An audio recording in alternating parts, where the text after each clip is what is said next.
peculiar vibration began softly, a low, disharmonious buzz beneath Apprentice Art Quill's polished work boots, unlike the usual calming, rhythmic hum of the Grand Chronal Engine. He was deep in the conduit maintenance levels, where the gleaming brass walls softly glowed with contained chronal energy. As he ran a gloved hand over a pressure valve, he observed its needle wavering unpredictably. Master Blackwood, Art's voice crackled slightly over the comm. I've noticed a delta variance in the main power conduit leading to Borough-7. It's strange, almost like a cog is slipping. Master Edwin Blackwood's gruff voice crackled over the communicator. Off. What do you mean by off, Quill? Are the rift miners not yielding enough essence, or is another of the Society's brilliant theories falling apart? Before Art could reply, a piercing whine cut through the comm, followed by a sickening warp that resonated even through the sturdy walls. Above, the consistent clank-whir-tick chime of the city's surface machinery suddenly broke into a frenzy of overlapping sounds. There's a breach! An anomaly on the surface in Borough-7. A frantic voice shouted through the general communications. With his heart pounding from a mix of fear and anticipation, Art quickly scaled a maintenance ladder. Upon reaching a viewport, he peered out at the main street of Evam City, usually bustling with automated carriages and elegantly dressed pedestrians. Now it was complete turmoil. A localized disruption in time had taken place. People on the street froze mid-stride, their forms glimmering and endlessly repeating the same 3 steps in a strange cycle. A large aero coach floated nearby, flickering with its route stuttering unpredictably. Sounds echoed as a lone shout replayed, blending into an eerie, piercing chorus. Light twisted, creating kaleidoscopic distortions that made the brass buildings undulate like waves. Without a moment's hesitation, Blackwood reached for the secure communication device nestled in his pocket, his fingers deftly navigating the familiar buttons. The urgency in his actions mirrored the gravity of the situation as he initiated contact with the Temporal Constabulary. The device crackled to life, emitting a soft glow as he relayed the critical information to the vigilant officers who stood sentinel over the delicate fabric of time. Temporal Constabulary, initiate containment protocols at once. Chief Inspector Reginald Briggs's authoritative voice cut through the chaos with composed command. With swift efficiency, Sergeant Anya Kael led a team of officers, their time-shielding armor gleaming as they moved to secure the perimeter. Kael worked with unwavering precision, deploying personal temporal dampeners to halt the anomaly's spread. Kael succinctly told Briggs, "The source has been identified as the central fountain in Evam Plaza. It seems to be resonance feedback instead of a direct blast." Art watched intently as Briggs meticulously assembled the temporal sensor array. His sharp eyes focused on the intricate task as Briggs carefully adjusted the sensitive equipment. The array was a complex web of shining metal and glimmering connectors, crafted to detect the elusive, flickering causal signatures that moved like fireflies in the dim light. Art's eyes tracked every subtle motion, attuned to any slight change in the ethereal patterns the sensors were designed to capture.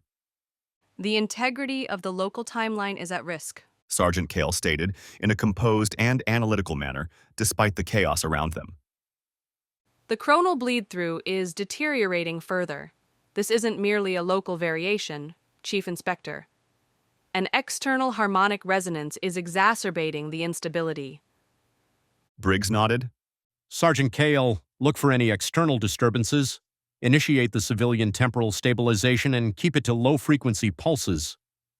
With keen precision, Sergeant Kael activated her scanner, her blue eyes sweeping the area and carefully noting each temporal signature. Art watched them closely, feeling a tense knot forming in his stomach. His family and city were caught in this time loop. He glanced back at the pulsating core of the Grand Chronal Engine as a new idea surfaced. Master Blackwood, the Borough-7 area. My delta variance reading is aligned. There's a frequency spike, probably from a distant external source, enhancing the engine's primary temporal vibration. Even from a distance, Blackwood's voice had an unexpected note of worry. There's an external harmonic. Quill, Match that frequency with the established long-range temporal artifact signals from the Chronal Mercantile House. Their new EVM resonators might cause feedback. Art's fingers moved swiftly across the internal controls of his suit, pushing the boundaries of his apprentice-level chronometer. He scanned the latest records from the Chronal Mercantile House for Borough-7. Found it. A long-distance shipment from the Outer Territories, an EVM resonator artifact, Type 4, delivered 2 cycles ago. Its main resonance matches the spike exactly. Blackwood, having moved in closer, overheard the discussion. His sharp eyes met Art's. An unforeseen resonance signature. Good job, Apprentice. Compare that signature with the current causal path of the anomaly. Art, absorbed in his calculations, gave a quick nod. His fingers rapidly moved across the slate. Confirmed. The artifact is enhancing energy from the engine and generating a localized time loop. It must be disconnected. Sergeant Kael, Briggs's voice crackled over the comm again. we've identified external interference originating from the Mercantile House warehouse in District 12. Terminate any ongoing temporal transmissions right away. Use a Class B temporal disruptor. Neutralize them, but ensure there's no destruction. Kael replied with a concise, Understood. and her team swiftly moved toward the distant warehouse. The tension was tangible, as a mistake with the disruptor could cause wider destabilization.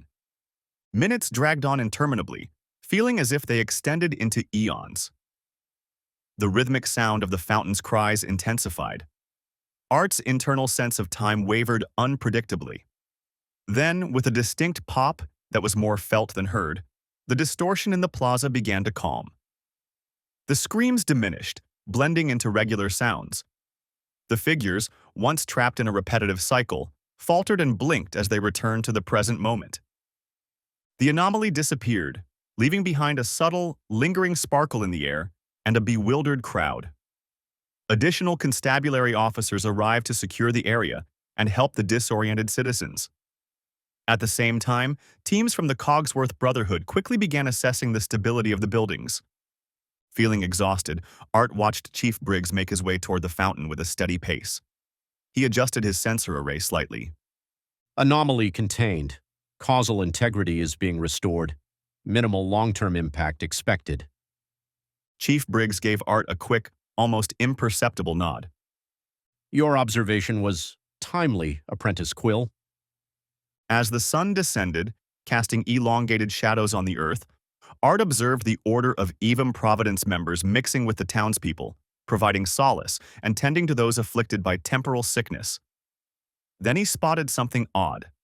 A lone figure, its form indistinct, a flickerkin, drawn by the instability, watching from a distance. This sorrowful being shimmered and flickered, eternally repeating a mournful gesture, perpetually lost. Art shifted his gaze from the perfectly functioning Grand Chronal Engine, the symbol of their power, to the distant flickerkin. The anomaly was contained, the gears kept turning, but the cost of their rule echoed in every faint sparkle, every lost soul.